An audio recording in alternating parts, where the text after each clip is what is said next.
Assalamualaikum warahmatullahi wabarakatuh. Perkenalkan, nama saya Nurul Hidayah. Nama saya Muhammad Saiful Anwar. Saya Amelia Hidayati. Kami dari kelompok 7 mata kuliah pengembangan madrasah efektif. Di sini kita akan membahas materi tentang Pengembangan pembelajaran di madrasah. Selamat menonton. Baiklah, yang pertama di sini saya akan menjelaskan mengenai pengertian pengembangan pembelajaran di madrasah. Dimulai dari pengertian pengembangan. Pengembangan adalah suatu usaha untuk meningkatkan kemampuan teknik, teoritis, konseptual, dan moral sesuai dengan kebutuhan melalui pendidikan dan pelatihan. Selanjutnya, pengertian dari pembelajaran.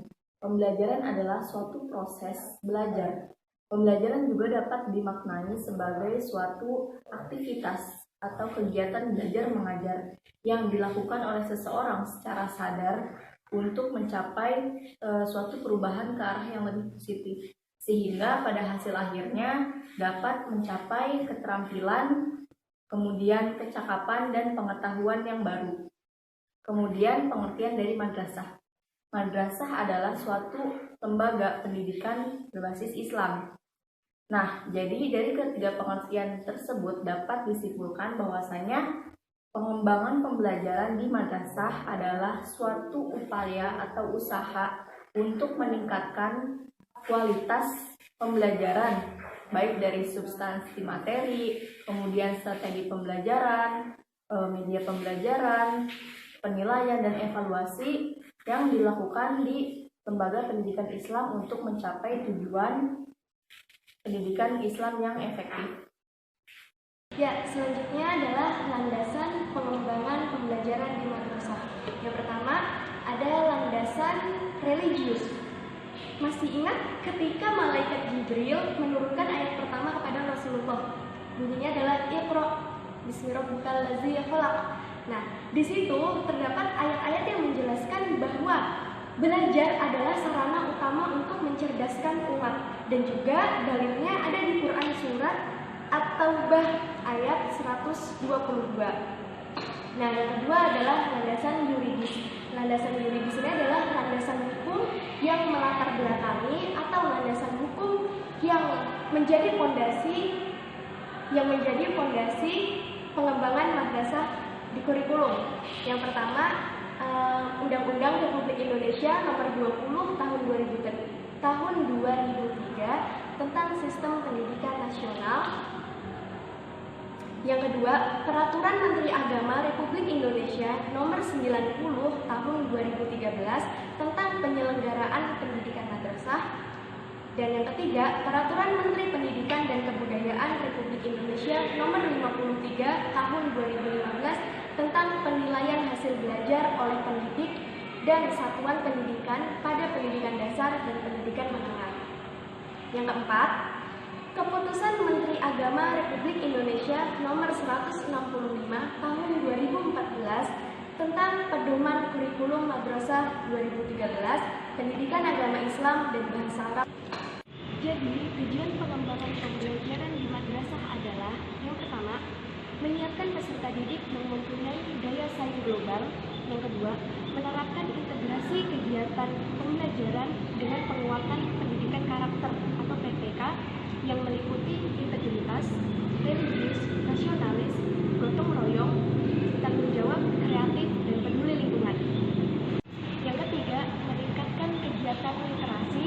Dan yang keempat, menumbuhkan 4C di dalam diri siswa, yaitu komunikatif, kreativitas, critical thinking, dan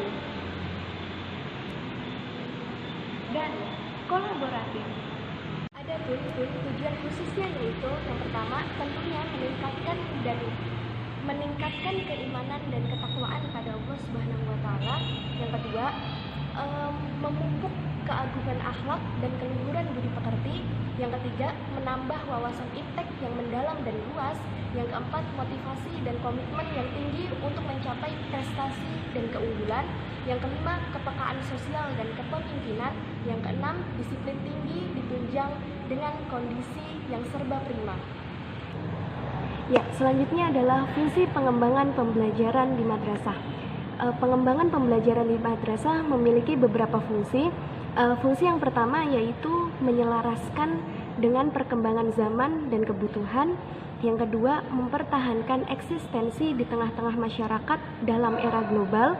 Yang ketiga, mempertahankan nilai-nilai keislaman dengan ilmu duniawi atau mengikuti perkembangan zaman.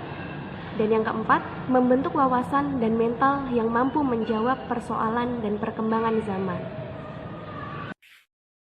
Baik, selanjutnya adalah mengenai faktor-faktor pengembangan pembelajaran di madrasah. Faktor-faktor yang perlu diperhatikan dalam pengembangan pembelajaran PAI yaitu yang pertama menyangkut karakteristik peserta didik. Karakteristik peserta didik di sini yaitu mencakup aspek moral, spiritual, kemudian emosional, kultural, dan juga intelektualnya.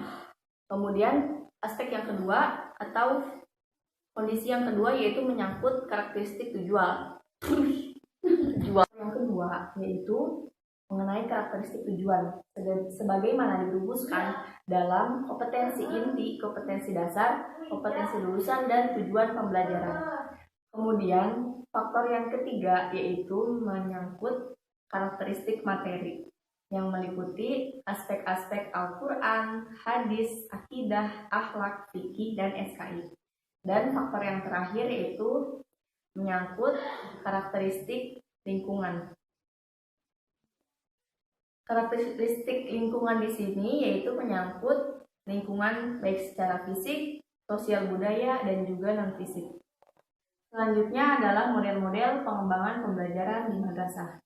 Di sini terdapat dua model yang bisa digunakan. Yang pertama yaitu rancangan pengembangan bahan ajar menggunakan model 4D.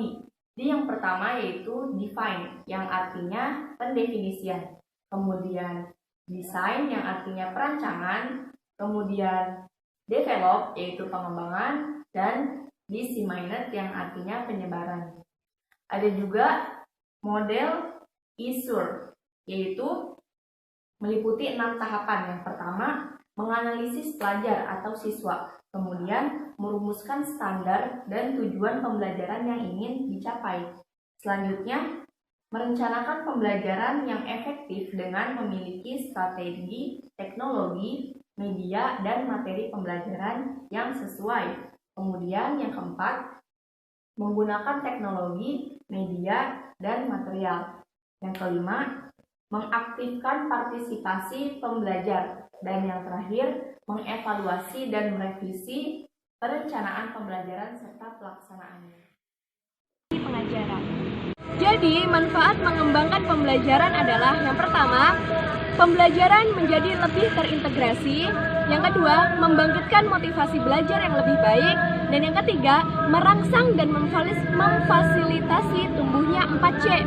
Critical thinking, kreativitas, kolaboratif, dan komunikatif. Di pengembangan pembelajaran juga berfungsi untuk agar pembelajaran di dalam kelas lebih kondusif dan berjalan secara efektif. Untuk ruang lingkup pengembangan pembelajaran itu terdapat ada 5. Yang pertama itu tentang tujuan pembelajaran. Ruang lingkupnya itu menyangkut tujuan pembelajaran. Yang kedua itu menyangkut tentang materi pembelajaran. Yang ketiga menyangkut media pembelajaran. Yang keempat metode pembelajaran. Yang terakhir yaitu sumber belajar yang dibutuhkan siswa atau guru. Masalah pengembangan pembelajaran yang ada di madrasah adalah kurangnya fasilitas madrasah. Yang kedua, karena kekurangan fasilitas yang ada di madrasah, maka alat dan media pembelajaran tentunya juga akan berkurang.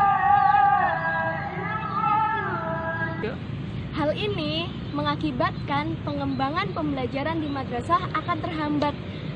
Dan proses pengembangan pembelajaran di madrasah juga tidak akan berjalan sesuai dengan apa yang telah dirumuskan sebelumnya. Yang kedua, mutu penyelenggaraan yang sangat rendah sehingga profesionalisme pengelolaannya tidak jelas. Yang ketiga, relevansi pendidikan Islam yang kurang mampu merespon tuntutan perkembangan masyarakat yang menuntut pelayanan prima. Untuk menjadi madrasah yang unggul dengan output pendidikan yang baik, maka sudah seharusnya madrasah berlepas diri dari ikatan-ikatan tradisi dan membuka diri agar mampu menjawab tuntutan perkembangan zaman dan masyarakat. Tentunya di tuntutan perkembangan zaman dan masyarakat, tentunya di bidang ilmu pengetahuan dan teknologi. Baik, itulah penjelasan materi dari kelompok kami. Kurang lebihnya mohon maaf. Dan jangan lupa like dan komen video ini. Dan juga share video ini ke seluruh sosial media kalian. Dan jangan lupa subscribe channel ini. Kita akhiri. Wassalamualaikum warahmatullahi